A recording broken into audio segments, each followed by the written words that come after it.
പാകിസ്ഥാനുമായി വെടിനിർത്തൽ സ്ഥിരീകരിക്കുമ്പോൾ വിദേശകാര്യ സെക്രട്ടറി വിക്രം മിശ്രിയാണ് ഇക്കാര്യം നേരത്തെയൊക്കെ സ്ഥിരീകരിച്ചത്. ഇരുപക്ഷവും കരയിലും വായുവിലും കടലിലുമുള്ള എല്ലാ വെടിവയ്പ്പുകളും സൈനിക നടപടികളും സൈനിക നീക്കങ്ങളും നിർത്തുമെന്നുള്ളതും ധാരണയായിട്ടുണ്ട്. ഇപ്പോൾ സ്വാതി സന്തോഷ് കൂടി ന്യൂസ് ഡെസ്കിൽ നിന്നും ചേരുന്നുണ്ട്.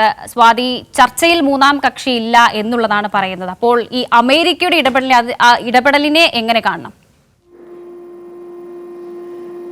തീർച്ചയായും അമേരിക്ക അത്തരത്തിലൊരു അവകാശവാദം ഉന്നയിച്ചുകൊണ്ട് രംഗത്ത് വരുന്ന സാഹചര്യമാണ്. അദ്ദേഹത്തിന്റെ ട്വീറ്റിൽ രാത്രിയിൽ മണിക്കൂറുകളോളം നീണ്ട ചർച്ചയ്ക്കൊടുവിൽ ഇരു രാജ്യങ്ങളും വെടിനിർത്തലിന് സമ്മതിച്ചു എന്നുള്ള വാർത്തയാണ് അദ്ദേഹത്തിന്റെ ട്വീറ്റിലൂടെ അദ്ദേഹം നൽകിയിട്ടുള്ള അത്തരത്തിലൊരു വിവരമാണ്. അതിനുശേഷമാണ് ഇപ്പോൾ ഏകദേശം 6 മണിക്ക് നടക്കുമെന്ന വാർത്താ സമ്മേളനം 1 മിനിറ്റിനുള്ളിൽ ചുരുക്കിക്കൊണ്ട് വിക്രം മിശ്രി നടത്തിയിട്ടുള്ള പ്രതികരണം. അത് ഏറ്റവും രാജ്യത്തെ സംബന്ധിച്ച് ഇരു രാജ്യങ്ങളെ സംബന്ധിച്ച് വലിയ ആശ്വാസം നൽകുന്ന വിവരം എന്ന നിലയിൽ തന്നെയാണ് അതിനെ കാണേണ്ടത്. പാകിസ്ഥാനുമായുള്ള വെടിനിർത്തൽ പ്രഖ്യാപിച്ചുകൊണ്ടുള്ള അദ്ദേഹത്തിന്റെ പ്രഖ്യാപനമായിരുന്നു നടന്നിരുന്നത്. ചർച്ചയിൽ ഒരു മൂന്നാം കക്ഷി ഉണ്ടായിട്ടില്ല. ഇരു രാജ്യങ്ങളും തമ്മിൽ നടത്തിയിട്ടുള്ള ചർച്ചയുടെ ഫലമായി ഏകദേശം 3:35 ശേഷം നടത്തിയിട്ടുള്ള ചർച്ചയുടെ ഫലമായി DGMO തലത്തിൽ നടത്തിയിട്ടുള്ള ചർച്ചയിലാണ് ഇത്തരത്തിൽ ഇരു രാജ്യങ്ങളും വെടിനിർത്തൽ പ്രഖ്യാപിക്കാം എന്നുള്ള തീരുമാനത്തിലേക്ക് വന്നത്. അത് 5 മണി മുതൽ പ്രാബല്യത്തിൽ ഉണ്ട് എന്നുള്ളതും അദ്ദേഹം ചുരുങ്ങിയ വാക്കുകൾ പറഞ്ഞുകൊണ്ട്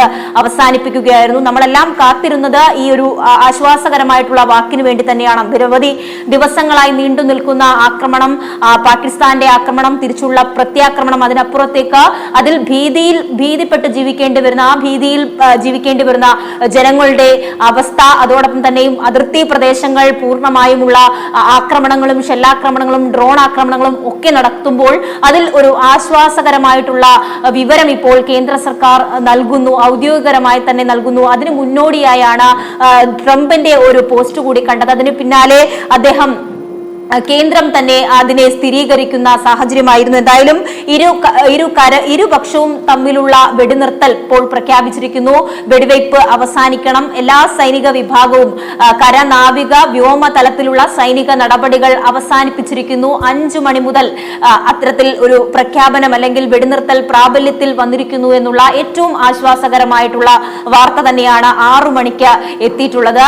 വിദേശകാര്യ മന്ത്രി തന്നെ ഇക്കാര്യം വിദേശകാര്യ സെക്രട്ടറി തന്നെ ഇക്കാര്യം പ്രഖ്യാപിക്കുകയായിരുന്നു. ഇന്ന് മുഴുവൻ നടന്ന ചർച്ചകളുടെ ഫലമായിരിക്കും ഇത് എന്നുള്ളതിൽ തന്നെ നമുക്ക് അനുമാനിക്കാം. ഏകദേശം 3 മണിക്ക് ശേഷം 3:35 നടന്നിട്ടുള്ള ചർച്ച, പാകിസ്ഥാന്റെ director general of military operation ആയിട്ടുള്ള ആ തലത്തിൽ നടന്നിട്ടുള്ള ചർച്ച, DGMO നടത്തിയിട്ടുള്ള ചർച്ച 3:35 ചർച്ച നടത്തുകയും അതിനുശേഷം 5 മണിക്ക് തന്നെ വെടിനിർത്തൽ പ്രാബല്യത്തിൽ വരികയും ചെയ്തിട്ടുണ്ട്